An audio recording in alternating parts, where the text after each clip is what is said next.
Hey, Keto Freaks. Here's an update on Keto Fest. We have a date, the weekend of July 15th and 16th, 2017. Keto Fest is a ketogenic festival for everyone, not just doctors and nutritionists. Richard Morris and I, along with a host of keto rock stars, are turning the entire coastal town of New London, Connecticut, ketogenic the entire weekend of July 15 and 16. Some of the best minds in keto have already said they want to come and speak, including Jimmy Moore, Megan Ramos, Ivor Cummins, Dr. Jeff Gerber, Dr. Eric Westman, and Dr. Ted Naiman. We'll have an outdoor food festival with live music, fitness lessons, cooking lessons, walking tours, bike tours, Segway tours, movies on the historic Guard Theater's 60-foot screen, and of course, great talks by our rock stars. We'll be doing a Kickstarter campaign soon to sell tickets. Meantime, go to ketofest.com and register. Keto Fest, real keto for real people.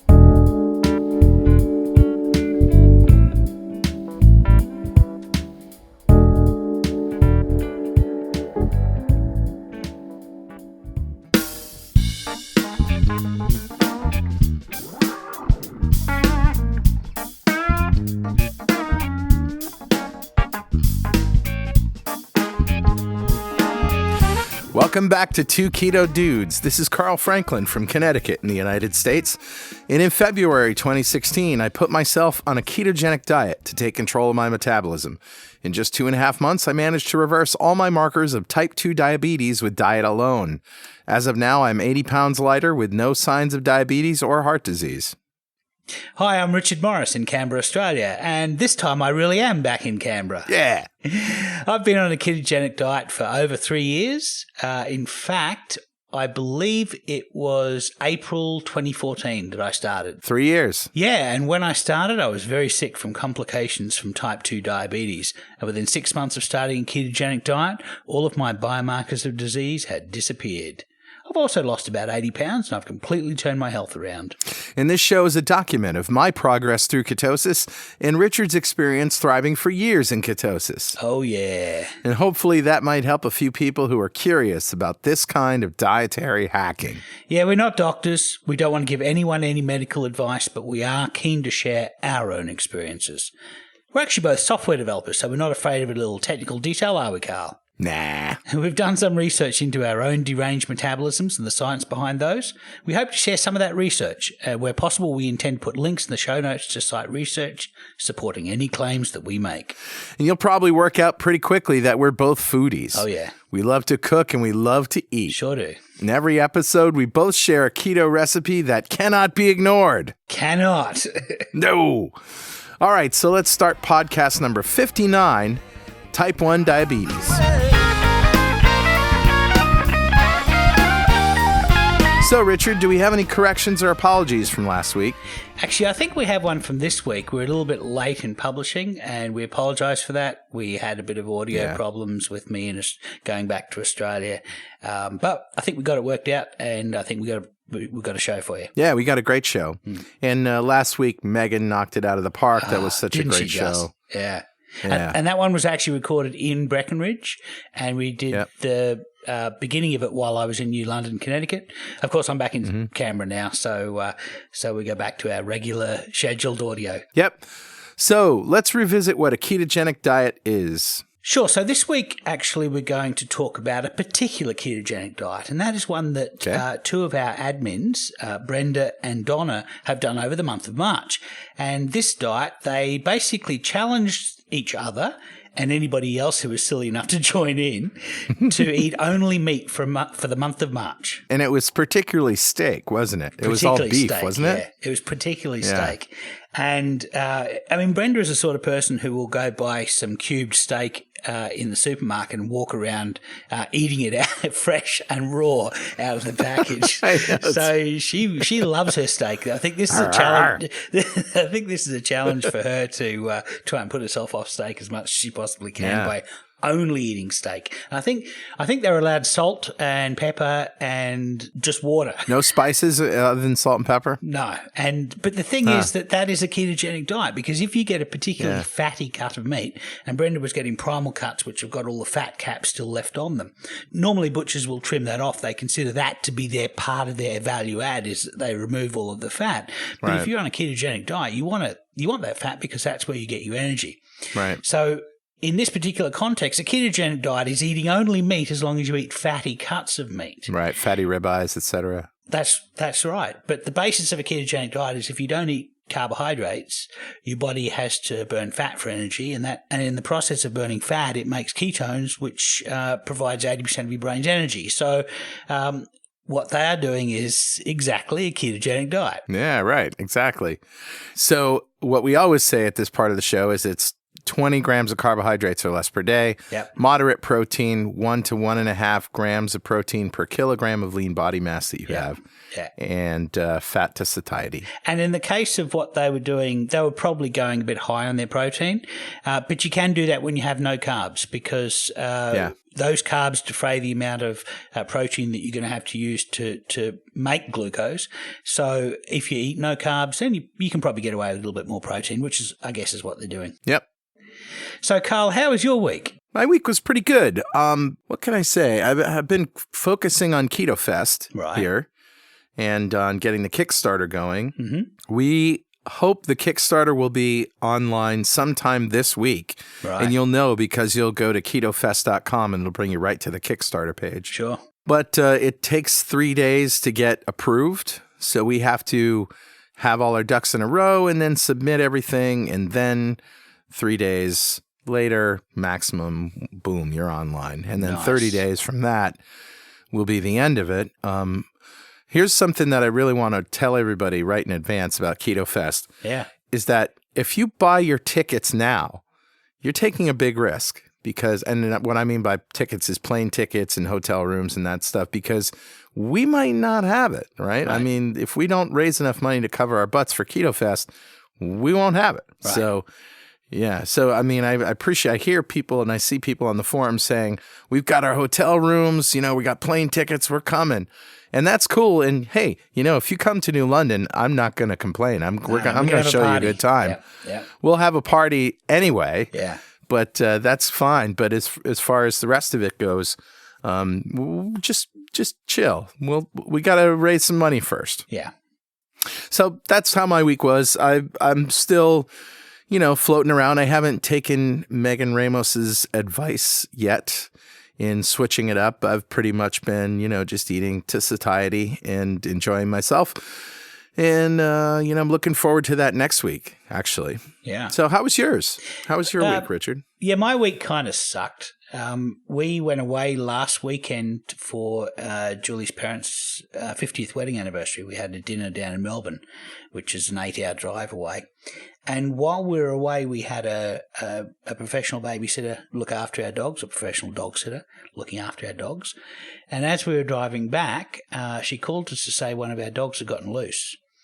And then when we got home, we went looking for her, and a couple of days later, we got word back from the pound that they had a dog corpse that had been killed on the road just outside the Prime Minister's Lodge, in fact. And it turned out that it was my dog. And you probably recognise her. Her name's Bluebell. We mentioned her. Or Bloob, yeah. We mentioned her in a couple of our podcasts because she is a type 1 diabetic, which is appropriate for today's discussion.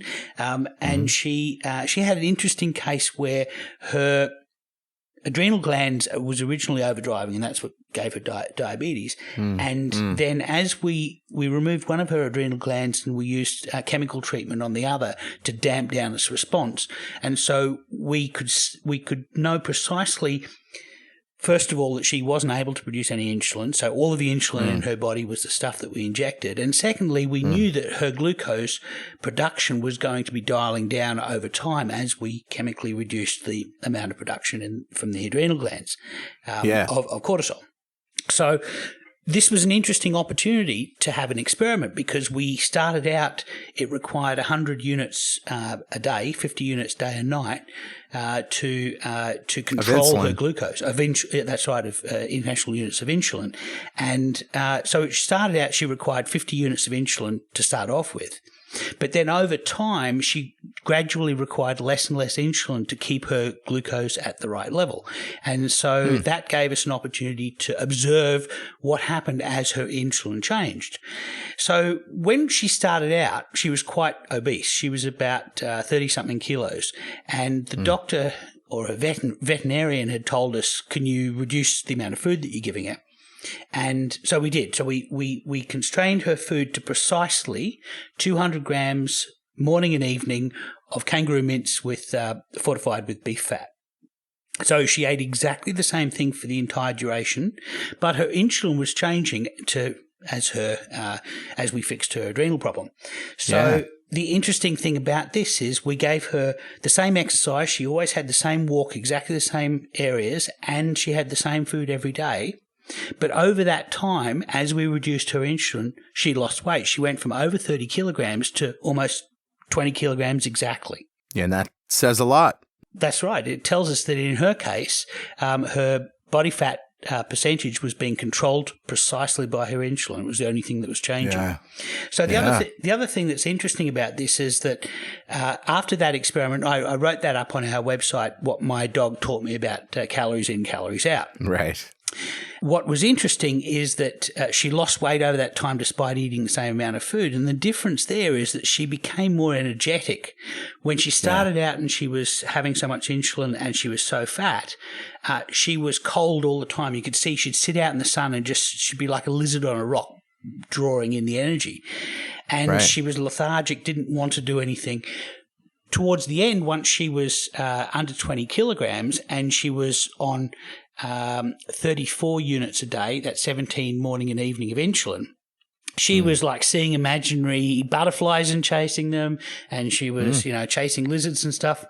So anyway, this is what we do to our type 2 diabetics, isn't it? This is we load them up with insulin that makes them fat and lethargic and sets them on that path to that quote-unquote progressive disease. Yeah, that's right. And if we can dial down their insulin, then we're going to be, which is exactly what a ketogenic diet does, then we're going to increase their energy output. We're going to increase their ability to access their stored energy for use as energy during the day. And the other thing that's interesting about Bluebell's case is once we had her insulin down to the same level, we then tried an additional experiment of increasing her food. So we doubled her food. So in the last 3 months before she died, we had doubled her food to 400 grams of kangaroo mince fortified with beef fat morning and evening. And she didn't change her body weight because her insulin didn't change in that time. So it's quite interesting that what we think of in terms of energy coming in and out of a system, we only look at food and maybe exercise, and we don't realize that our bodies use energy all the time, and they're going to determine precisely how much energy they will use based on their internal budget. And that internal budget will be directed by how much insulin they have, and essentially that means that if we can reduce your insulin that your body is producing, then you will lose weight. And that's exactly what thousands of us are discovering. That's exactly right. In the world of keto. Yeah, that's exactly right. So I'm going to put up a post on our blog about Bluebell's last experiment and talk about how we doubled her food. I did take photos. In fact, the second last photo of her is of her getting an insulin injection as part of that experiment. Well, I'm very sorry for your loss, but she definitely gave her body to science. I think so. I think so. And good for you. Good for you for doing that. So my week kind of sucked, but I think we should get on with our show. Yes, we should. To that segment that we call Mail!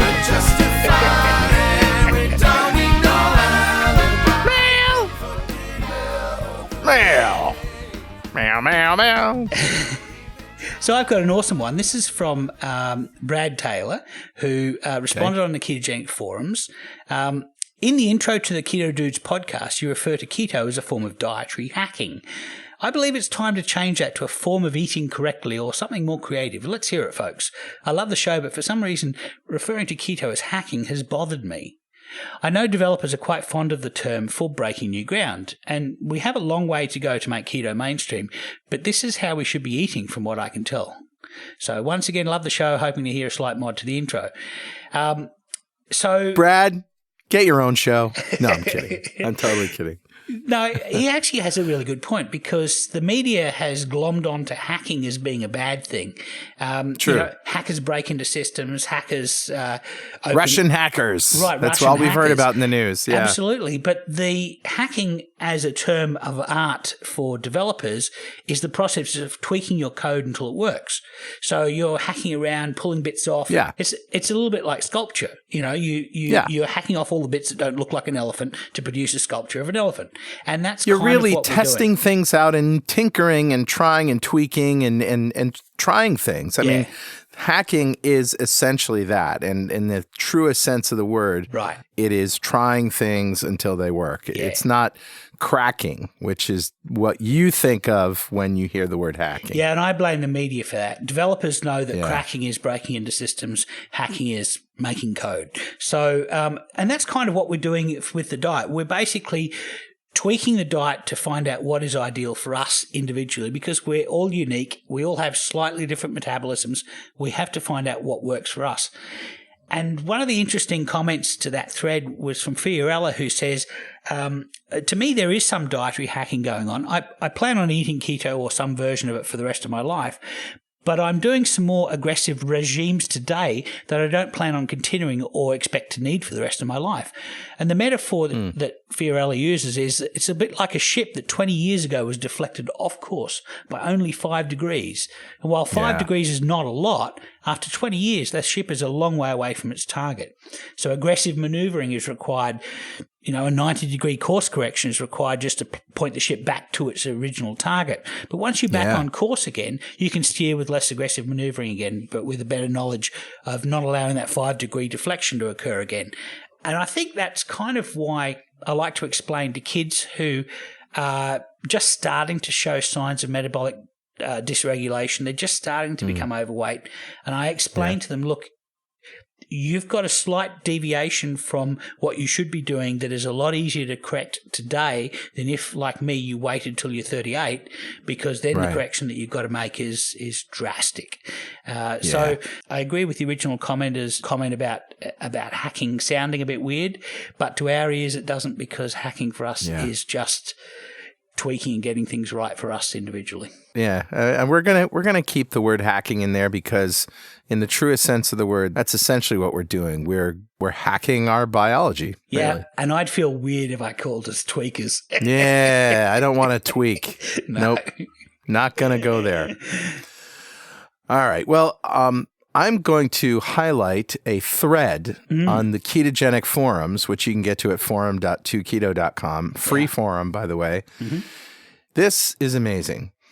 Ron Coleman, and I'm going to call him by name because this is in a open public forum, so there's no problem with calling Ron Coleman by name.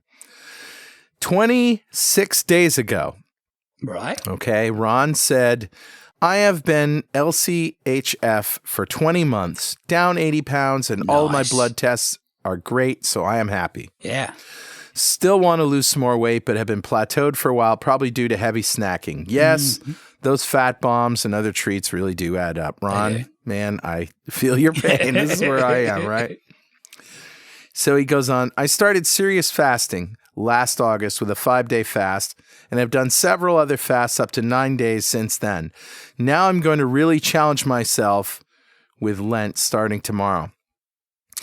We know that the longest recorded fast was 382 days in the 60s. That's Angus Barbieri. That's right. So I'm not going for that record, but a 40 to 46 day fast would be quite a feat. Yeah. Wow. I'm not saying I will make it all the way, as I know from past fasts that the mental problem I like to eat will haunt me as I progress. I will fight to endure. Looking for some encouragement, yada, yada. He's having blood work done. All right. So This has turned into the monster thread. There are 187 messages in this thread. How awesome is that? Yeah. 3 hours ago, just 3 hours ago, this is what Ron said. Day 26 and 623 hours fasted on water, coffee, bone broth, electrolytes, and occasional heavy cream. Wow, what a busy weekend. Other than sleeping, I think I was home for 30 minutes Saturday and 45 minutes today, and I feel great. Probably just water. Here are my numbers for today. All right. So after 26 days of fast, he has lost 20.8 pounds or 9.4 kilos. Mm-hmm. Yep. His glucose is 73 or 4.1. His ketones are 4.8. I can never get mine that high, with one exception. In Breckenridge, I saw above 4. Yeah. And he's doing the math. Like he's plotting graphs and showing you glucose versus ketones, which have almost an exact inverse relationship. Yep. And it's just fantastic. Ron, this is great. Yeah. The sum of glucose and ketones is where you get your energy from for your brain.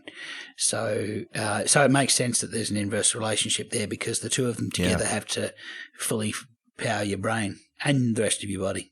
So he's had such great enthusiasm from the admins and from the other people on the forums. And I just wanted to shout out, Ron, well done. Keep going. You're an inspiration. And along the way, he's just posting how awesome he feels. And, a couple times where he really wanted to eat, but decided to go with bone broth or a little heavy cream or something. And that's it. Nice. I think the important thing when you're doing a long fast is to listen to your body. And there may come a time when you just don't feel good. If you don't feel good, stop. Don't. A number is just a number. So who cares if it's 40 days or 30 days or 20 or 5 or 2, whatever is the number that's right for you. Your body will tell you when it's had enough. Yeah, the first one I did, I think, was 2 days, and then I went 3, and I'll go for 5 next time. I'm not going to go for a 30-day fast. I'm just going to try to keep incrementing it. I look at it very much as Jimmy Moore does, as a workout, you know? I think the maximum I did was 10 days on the barrelhead, and Brenda has done the same. That was a stretch for me. I don't think I necessarily want to do it that much again. I lost about 8 kilograms in 10 days, and that was it was a scary amount of weight to lose so quickly. I personally, I don't consider weight to be a reliable metric for health, and so I didn't think that losing more weight was definitely necessarily a marker of better health. Well, it's time to introduce our guest. He's been a friend of mine for many years, mostly as a musician, but also informed me early on in our friendship that he had type 1 diabetes. Just a great guy. Welcome to the show, Ian Kelly. Thank you for having me, guys. Yeah, thanks for being here. Ian, you told me the story of how you got type 1 diabetes. A lot of people get it when they're kids, basically some infection gone wrong or something like that. But that wasn't the case with you. What happened? Well, let's see. I was 27 years old. I woke up in the middle of the night one night, thirsty. I mean, like a beyond what you can imagine thirsty could be. Felt like I had been hiking in the desert without water for 2 weeks. And I thought, well, this is obviously not right. I spent the next 3 or 4 days like that, waking up 2 or 3 times a night. And then next thing I know, I'm drinking a tremendous amount of liquids, whatever I could get my hands on. Right. But something happened before that that you really didn't. You put pieces together later, right? Yeah, I'll get to that. This is sort of leading up to that. This is the first indication. This is the first thing that happened to me, and it's actually important to detail, I think, because if this ever happens to anybody,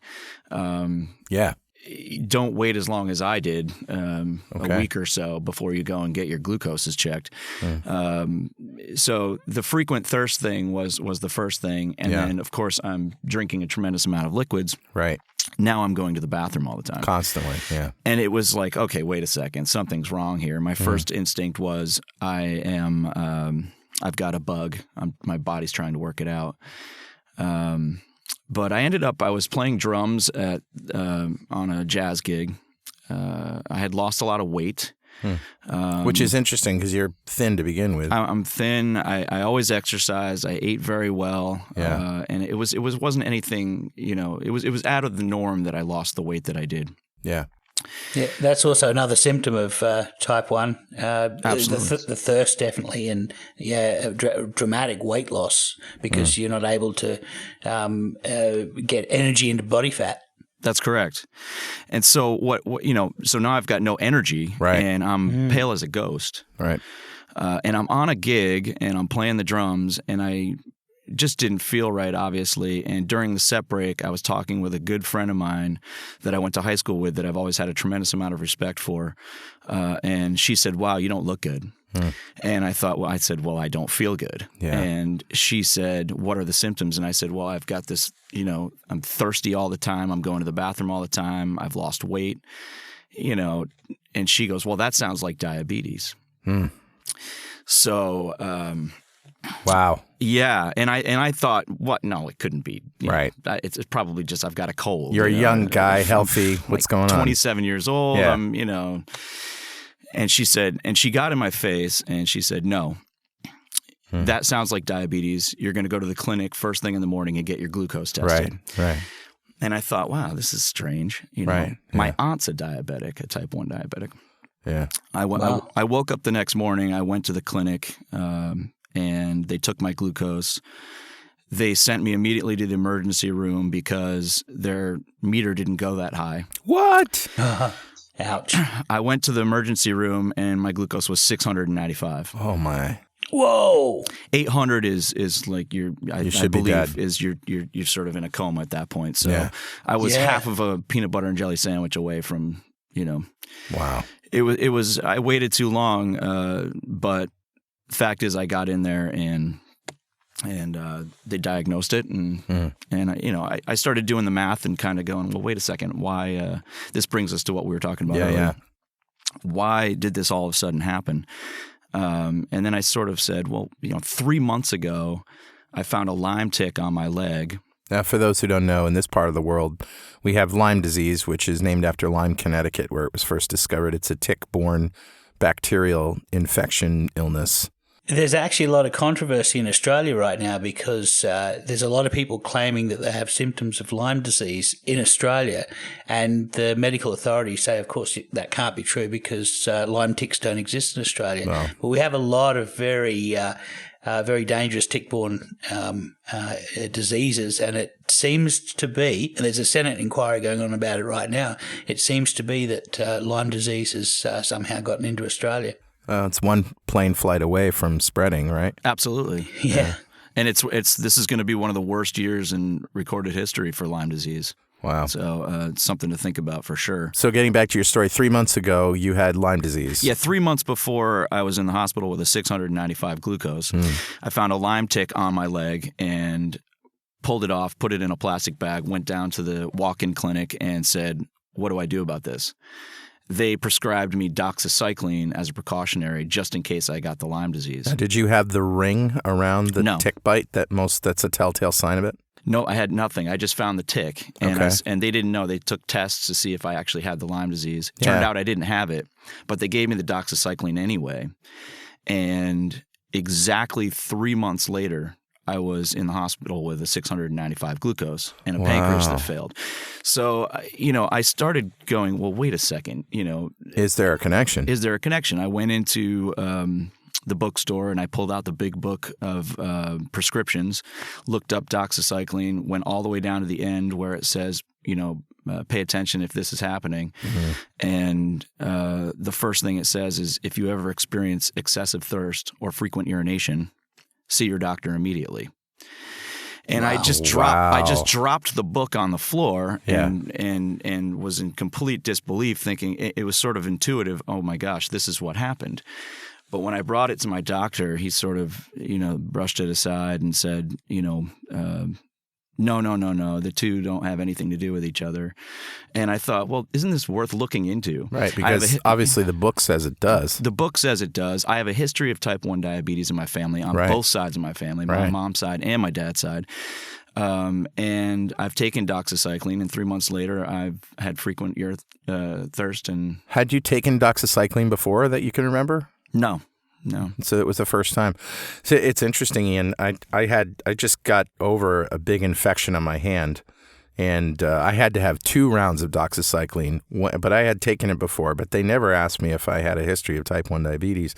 Is there, when you looked further, did you see that people with a history of type 1 diabetes who take doxycycline for their first time are at risk for developing diabetes? Is there any? That's a great question. I did do some research, and we're going back 14 years ago now. Right. That I got it. So at the time, a year or two after I got type 1 diabetes, there really wasn't a lot of cases. There wasn't a lot of cases of people just weren't talking about it. Right. It's probably a very low incidence. I would imagine it is. But to my opinion is it certainly should be looked at. Yeah. Because if you have a history of type, the first thing they should say, I believe, is that before they prescribe it. And I'm no doctor, first of all, so I don't know if this is true or not. Yeah. But it certainly should be looked into. I mean, for those symptoms to be,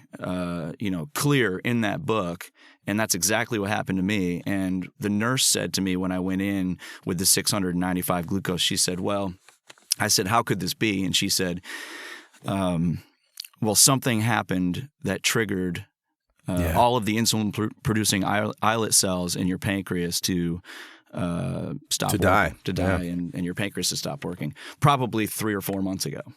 Yeah, those were her words. That was the clue, and that's why I started doing the research. Wow. So that's interesting, and I would also say to people that antibiotics have saved lives, and just in the case of a simple infection, an antibiotic is a miracle. And if you don't get an infection taken care of, you will lose body parts. You will have to have amputations. People don't think of that because they're just so prevalent, but it's worth being prudent. I mean, here's Ian's story. I mean, you can't deny it. There may have been something wrong with your pancreas. I don't know. I'm not a doctor. I'm not either. That may have you may have had a gene that was more susceptible to this whatever. I don't know. I think with type 1 on both sides of your family, there is a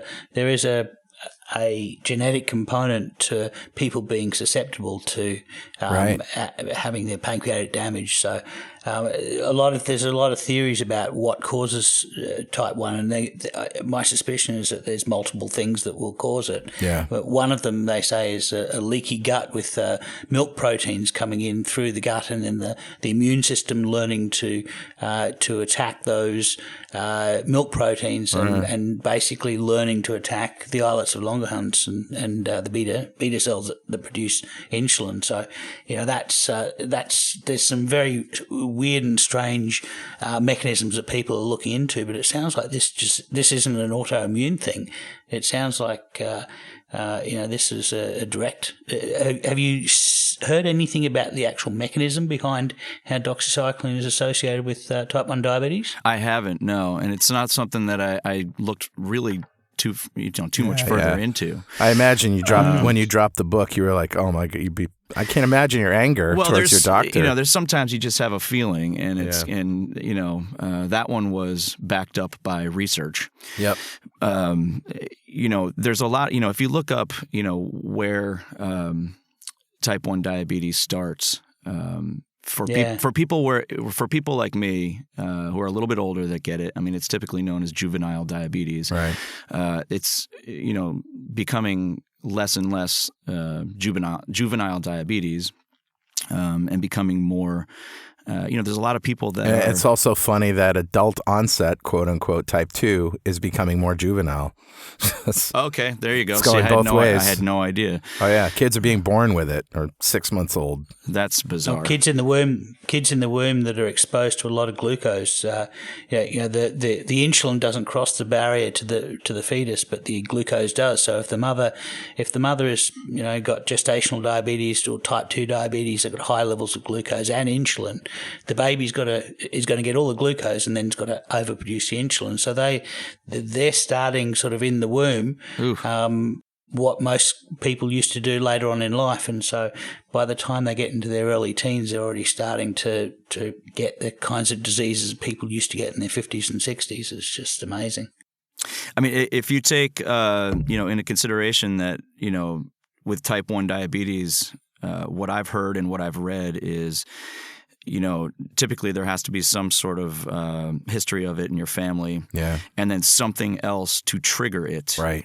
Especially for people that get it later in life, such as myself. That's exactly what I was thinking when I thought there must have been some precondition that made you susceptible to it. But, here's the key. Your doctor should have known, and your doctor should have asked you the simple questions before prescribing and told you to look out for the symptoms. I mean, I'm just thinking about my symptoms of type 2 diabetes, and they're similar to yours. I mean, thirst and urination and troubles, feeling just run down all the time. And my blood glucose was over 350, so it wasn't as high as yours, but it was still pretty high. Sure.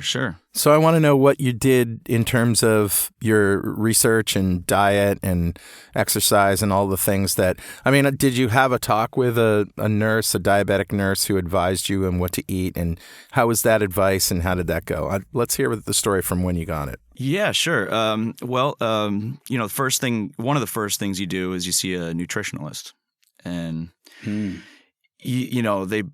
went to a class. There was probably 15 people in the class that I went to. Wow. I was the only type 1 diabetic. Oh, they put you all in a class together. Yeah, well, I don't know if I know that there's a lot less type 1s and type 2s. Yeah. Maybe that was what it was. Yeah. But I'm sitting there in the class and I'm really paying attention and I'm trying to get an idea of, carbohydrates and, glycemic index and, all of that. Sure. This is all new to me. When I started going to the classes and sitting there and, getting boxes of food to be able to see how many carbohydrates, how to count carbohydrates, how to, factor in the fiber in in those carbohydrates. Yeah. I think maybe, looking back, maybe they were using some of those boxes of cereal and some of the things that really you shouldn't be eating, especially if you're a diabetic, just as, to make a point. To make the point. Listen, this is a lot of carbohydrates and this is going to get all turned into sugars. Yeah. So it did seem strange to me, but being a newbie to diabetes, I wasn't quite sure what to think. I just didn't feel like I was getting 100% of the story by going to these classes. So I started just getting books out and reading books of other type 1 diabetics. None of my doctors were type 1 diabetics. Right. They've got the math on the paper, but when you factor in stress, which I was going through. A lot back when that was going on. And you factor in all the other things that raise glucose and lower it for that matter. Yeah, sure. I felt like I needed to do my own bit of research. And so I have a lot of books at home on the endocrine system and how it works. Right. And I've been, fairly diligent at exercising and eating well and taking care of myself and meditating and trying to keep the stress levels down. But still my A1C is way higher than I'd like it to be. What is it currently, if you don't mind asking? Last one I had was 6.8. Right. And that was from about a month ago. I went in there. And you have both a continuous glucose monitor on one side of your body and an insulin pump on the other side. Just like our friend Scott Hanselman I did. have a Dexcom G5 continuous glucose monitor, which is fantastic. Nice. I'm sure. Yeah. I'm sure anybody that has it would agree. It's takes my glucose every 5 minutes and records it. Yeah. My insulin pump is Medtronic. It's been fantastic as well. It gives me a basal insulin throughout the day, and then I can just take a bolus insulin whenever I eat something that has any kind of sugars in it. What's or the difference, carbohydrates. basal and bolus? Well, your basal insulin is sort of a longer lasting insulin. You can set your basal rate to, let's say I have an X amount of insulin every morning at 8 o'clock, just automatically, and then maybe at 12. So and it's then maybe a long-acting insulin that keeps a level. It keeps sort of just a calm level throughout the day, based on what your trends are as far as what you typically eat, do for exercise, work, all that stuff. And bolus is what happens after you eat glucose and you need a spike. Yeah, I mean, if I ate a piece of cake right now, I'd have to take a lot of bolus insulin. Gotcha. It's in my insulin pump. It's the same type of insulin. It's just the delivery method is a little different. Good to know. Yeah. All right. So about a week ago, or a few weeks ago, actually, when Richard was here and we saw you playing with your jazz band at the Daniel Packer Inn, and we got to talking about it. You've been telling me you've been interested in this ketogenic diet thing for you. Me, I don't know anything about type 1 diabetes and ketogenic, so I sent you to the Facebook group Type 1 Grit. So that was about a week ago you got serious about it. Tell us what happened. So, I'm sort of always willing to try different things, and being that I have a continuous glucose monitor, I can kind of experiment a little bit. Right. It's got alarms on it, which is fantastic. Yeah, it'll wake you up in the middle of the night if you have a low glucose event, won't it? And believe me, it does. My wife particularly loves that feature. So I basically just said, okay, you know what? I'm just gonna cut carbs out completely. I'm not going to eat any bread. I'm going to wake up in the morning. I was talking with Carl about it. We had a rehearsal here at the studio. I was talking with Carl about what I should cut out, and we just kept it simple. And I woke up in the morning and I had eggs and bacon, and I basically I put a little bit of green peppers on the pan before I cooked the eggs up. And I didn't take any insulin. And my glucose in the morning, I think it was 82. Perfect. At lunchtime, it was 87. No, you didn't take any bolus insulin, but you still had basal insulin. I didn't take any bolus insulin. You still had a basal rate. There's a very small amount of basal that I get, and that's because I'm an active person. Sure. So.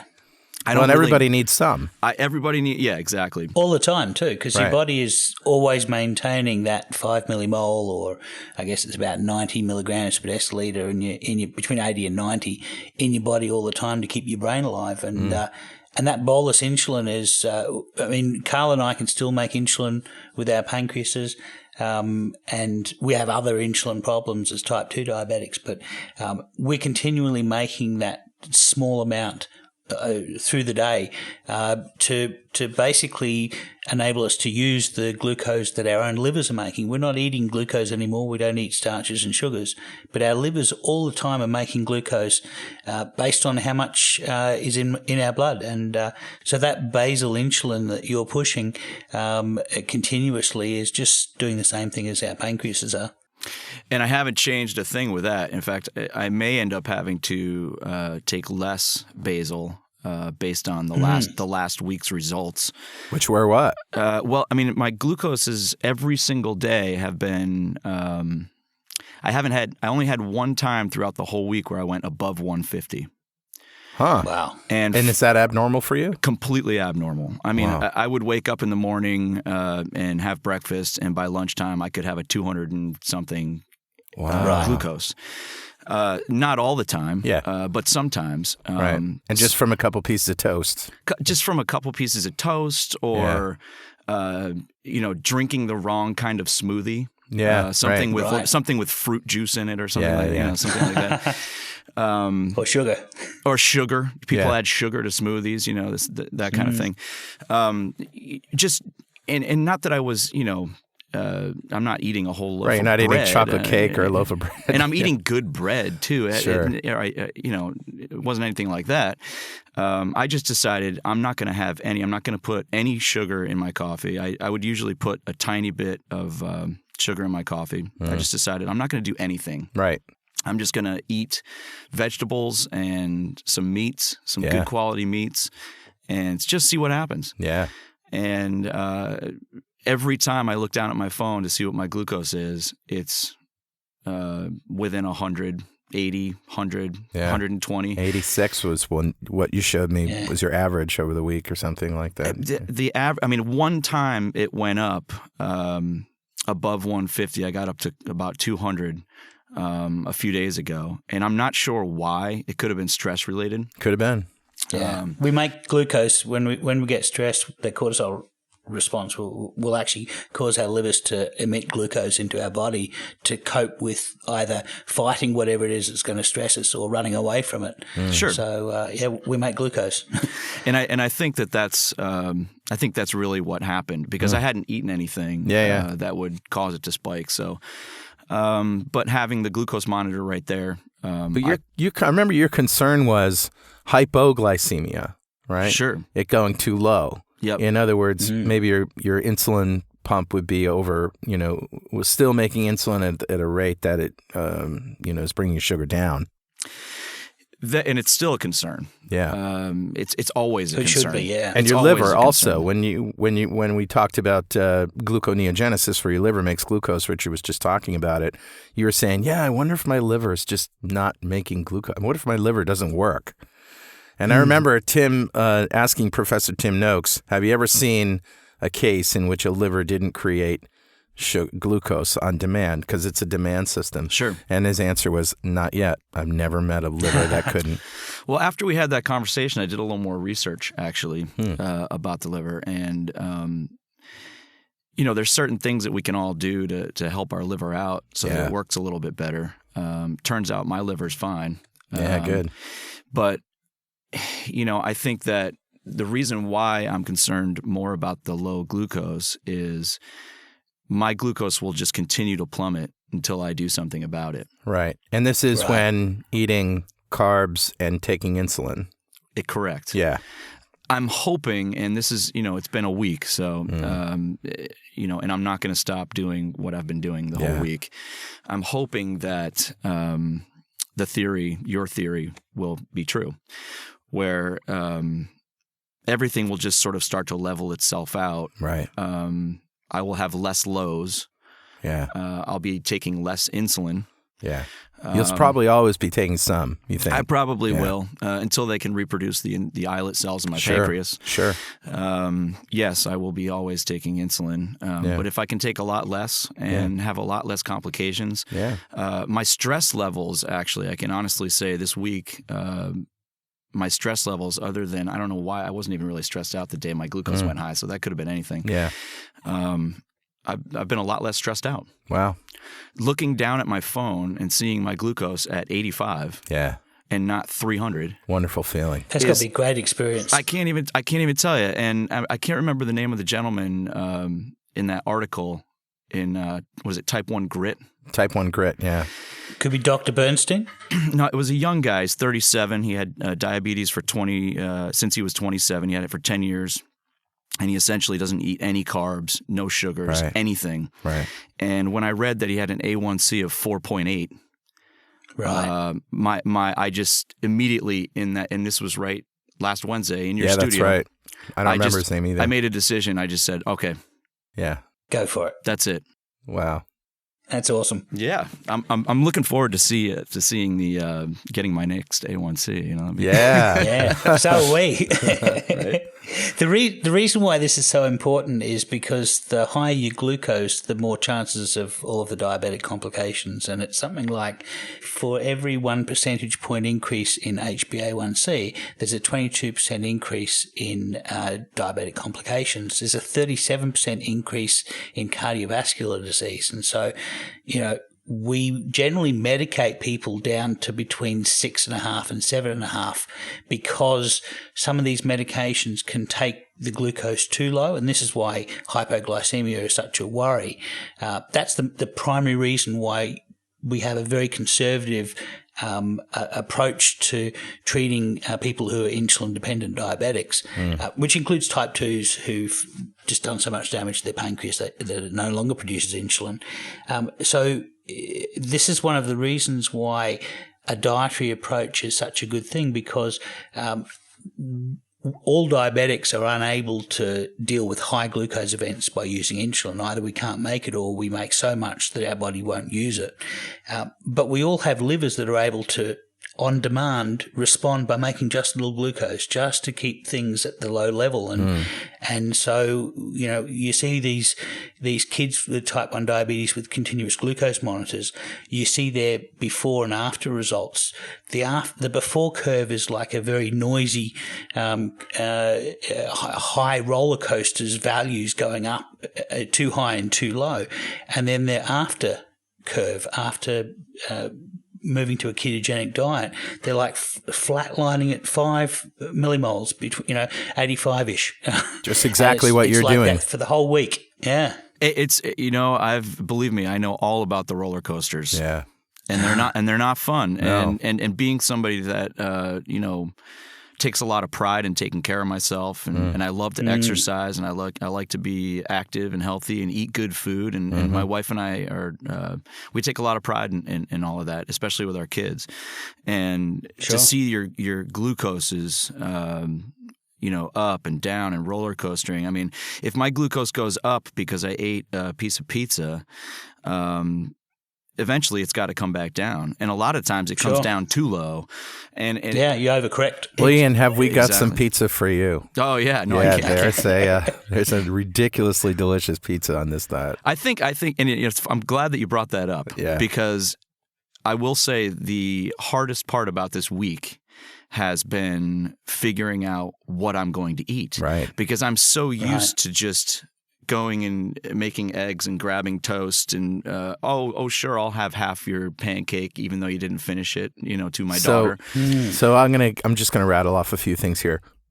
Pancakes and waffles made with pork rinds. Oh my God! Thank you, Brenda Zorn. Fathead pizza, which is made with mozzarella cheese, cream cheese, and almond flour. Makes a great crust, very crispy, very delicious. Rouse marinara sauce, which you can find at Big Y or McQuaid's or anything, which has it's a pizza sauce or tomato sauce that only has 3 grams of carbs for half a cup. You can get several options of low carb bread. And do you like ribeye? Oh, do I? Okay, well you can pretty much eat all the meat you want and not worry about any ill effects of eating too much fat. The science is out there that fat is without carbohydrates, fat is actually delicious, good for you, and corrective. Yeah. Well, it's all new. I mean, this is all news to me, which sort of I don't know how to say this. It's pretty awesome. Yeah, it's awesome. And to be honest, the last week of glucoses, I wish I was able to print out. You pretty much nailed it. I mean, it's unbelievable. I mean, it's completely different. You know what I'm really looking forward to is getting my A1C 3 months from now when I go to my doctor's appointment, and seeing the change from the 6.8. Yeah. Hopefully, it will be if it fives. continues like this. It'll be in the 5s, I bet. And then having my doctor go, whoa. What's going on? What are you doing? Right. I'm eating fat, Doc. Yeah. I mean, so we were talking about insulin. In the type 2 land, as you know, or you probably know, type 2 diabetics, as they progress, because they tell us it's a progressive only disease, as they progress and keep eating carbs and taking more metformin and getting on this medication and that medication, eventually it leads to insulin. And our friend Les, you know Les. Yeah, sure. Yeah, Les was taking, I can't remember how many units of insulin a day, but he was taking basal and bolus insulin. and he went ketogenic, lost at least 50 pounds, and that was in October. And now he's completely off all insulin and all other medication. That's fantastic. Isn't that amazing? It's completely reversible. Yeah, I think in January he was down to 50%, and he's Right. now totally off it. Right. You have to titrate it down. It's very important when you go on this diet. For type 2s anyway. You know, especially if you're type 2s, yeah, you should let your doctor know, especially if you don't have a continuous glucose monitor. I mean, Ian's got the advantage is he's got a monitor straight into his system that tells him exactly where he's at. Yeah.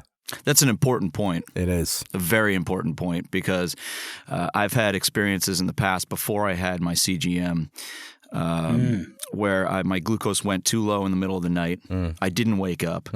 And when my wife woke up to me having a seizure because my glucose was 20-something.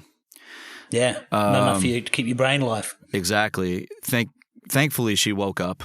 And we were able to correct it. But you know, the CGM is an incredible investment if you don't have one. Yeah, I highly recommend getting one. Not only so that you can see the trends and you can learn from them, but so that you can see, wow, I've had a piece of bread, and this is what it did to my glucose. Yep. Yeah. Or I didn't have a piece of bread, and this is what it didn't do to my glucose. Exactly.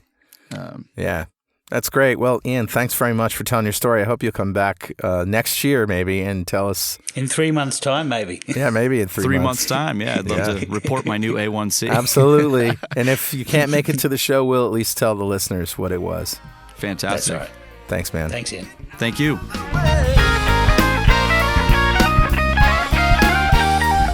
Wow, that was awesome. And by the way, we recorded that 5 days before we recorded the intro. So 5 days have passed since, and he's shown me his glucose has been steady, 75. Like, it's amazing. Yeah, I think it's a really good tool to have a continuous glucose monitor. If you have type 1 diabetes and you don't have a continuous glucose monitor, it's going to be a lot tougher to be able to dial in things. But with a CGM, you know, if you're going to have a hypo event in the middle of the night, it's going to wake you up. There's a certain amount of confidence that gives you to try some dietary hacking. Yeah, and if you remember, his biggest worry was hypoglycemia, that he was going to have, it was going to go too low. His liver wouldn't kick in. And his liver wouldn't kick in, but apparently it's all working, and it's working great. Nice. So I hope that inspired a few other people.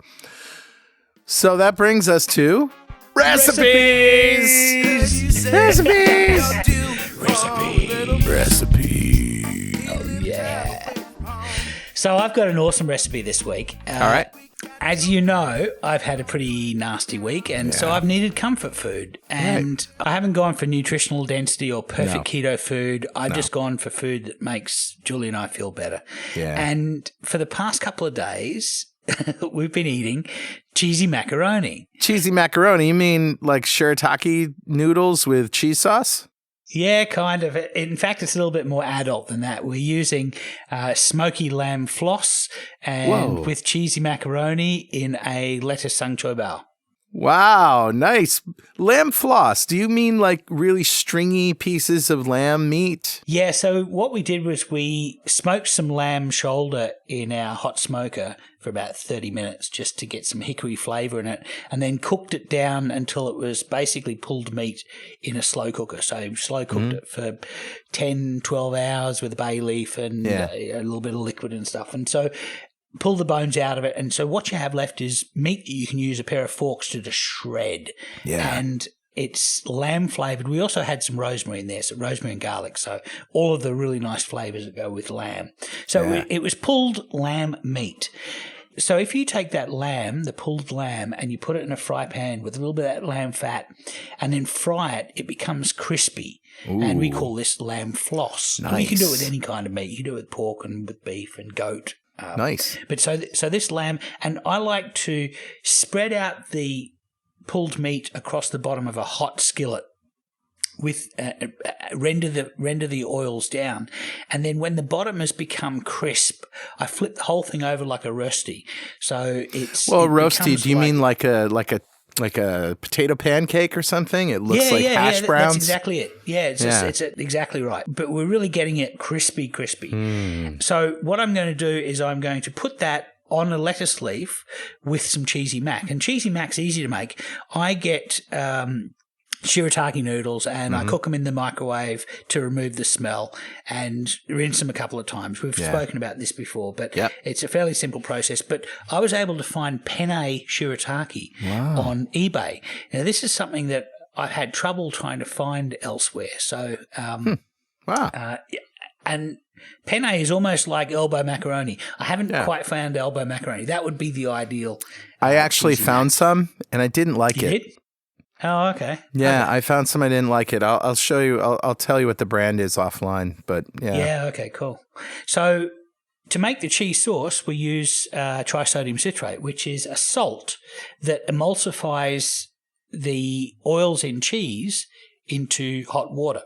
So what I do is I take about 100 grams of water, get it boiling, and then I add to that about 200 grams of cheese and about a teaspoon of trisodium citrate, and then use a stick blender to blend it up. Now you can use that recipe is double the mass of cheese to water, and that ends up with quite a thick sauce. If you want a thinner sauce, you can go to a 1-to-1 ratio, so you can 100 grams of cheese and 100 grams of water, and you'll end up with like cheese soup. So it's up to you where you want that to be. But for this particular recipe, I'm going to eat this on a lettuce leaf. It's like a lettuce leaf bowl, or sang choy bao, the Chinese call it. And it's going to have the lamb floss and the cheesy macaroni. I'm just going to wrap it up and eat it like a package. Wow. So when you need comfort food, I highly recommend it. That's awesome, Richard. I'm gonna do that floss. Definitely. Yeah, it's good.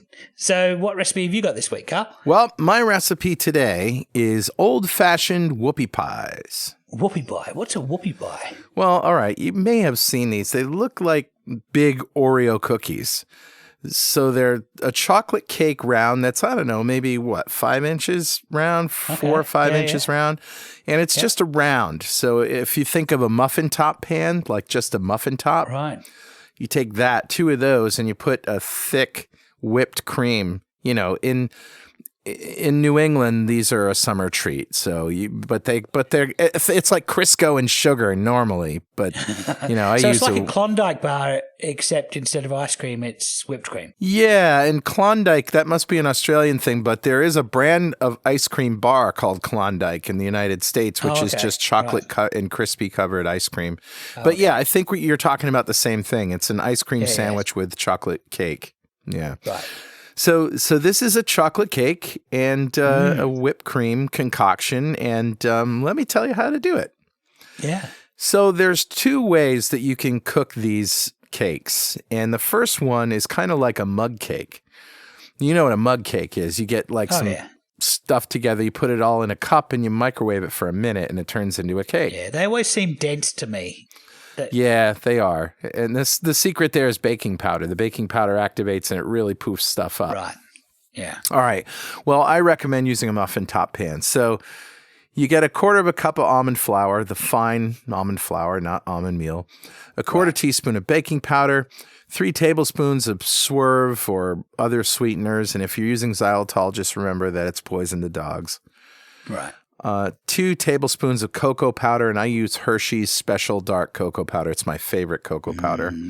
First time I ever saw it, Emmy made a chocolate cake at home, and this was before keto, and I said, wow, that's amazing. Yeah. 2 tablespoons of melted butter.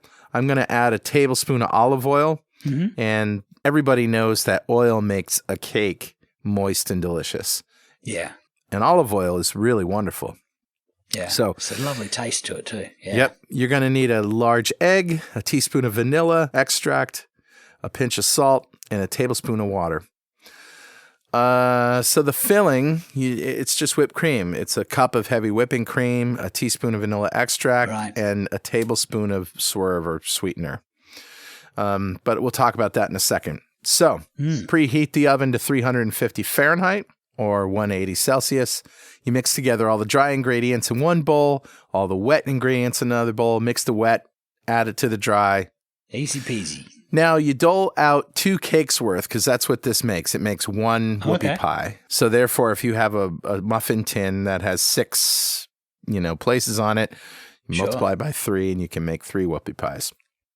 So dole out the cakes into a greased muffin top pan. You bake at 350 for 15 minutes or until a toothpick stuck in the center comes out clean. And you remove these and let them stand for just a couple minutes right in the pan. And then to get them out, you use a rubber spatula and just go around the edges and then right through the middle and put it on a wire rack to cool. Right. Now, once it's cooled a few minutes, here's what I do. In a muffin top pan, you have the dome, and then you've got the sunken part, right? The part that goes inside the pan. The edge. Yeah, I take that bottom layer off.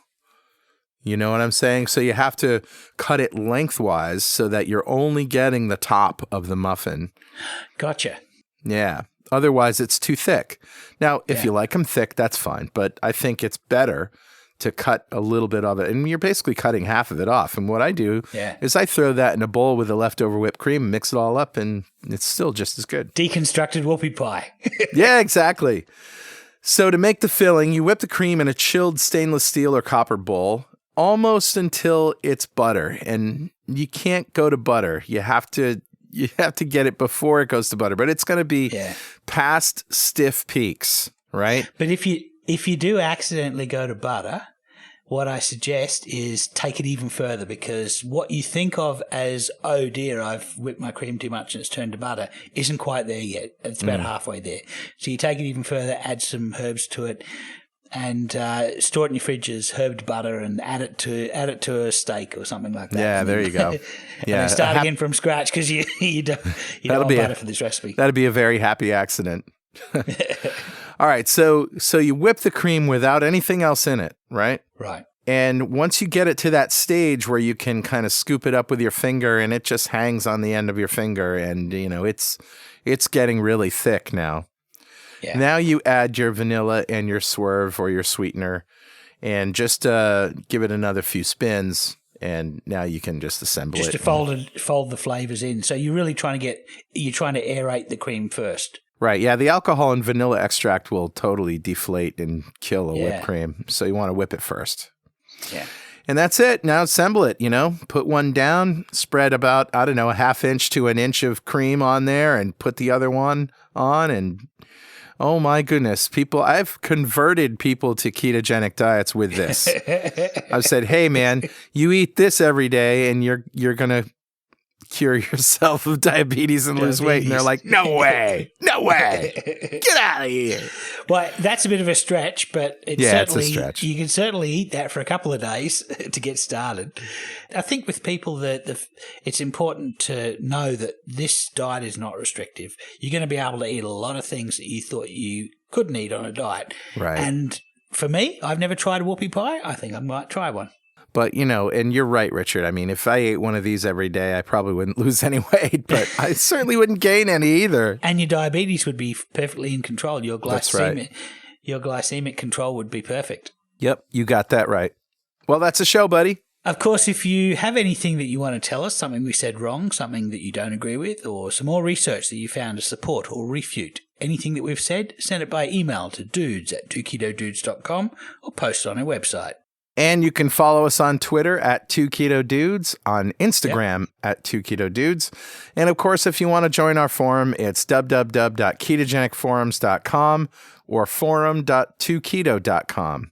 And if useless swag is your fancy, T-shirts, coffee mugs, and other junk with witty keto sayings on it, head over to gear.2keto.com. And if you feel like supporting our podcast and our forums, hit the donate button on our website at www.2ketodudes.com or just go to donate.2keto.com. You can also see our podcast and other videos on YouTube at youtube.2keto.com. And if you haven't already, go leave us a review on iTunes. Absolutely. Keep calm and keto on, Richard. Yeah, keep calm and keto on, Carl. All right, and we'll see you next time on 2 Keto Dudes.